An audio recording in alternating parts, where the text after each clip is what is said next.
માવા માટે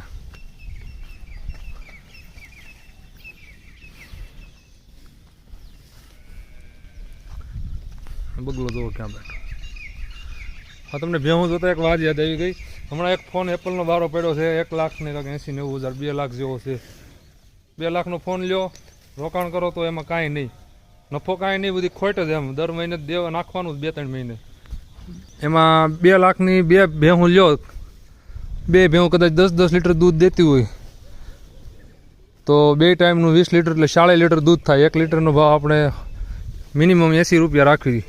10 લીટરના 800, 20 લીટરના 1600, 16 દૂધ 3200. આ એક દિવસની 3200ની આવક તો 10 દિવસની 32,000 થાય તો મહિનાની કેટલી થાય? 1 લાખ જેવી થાય. તો એ 2 લાખનો એપલ લેવાય કે 2 ભેહું લેવાય? હે ભાઈ?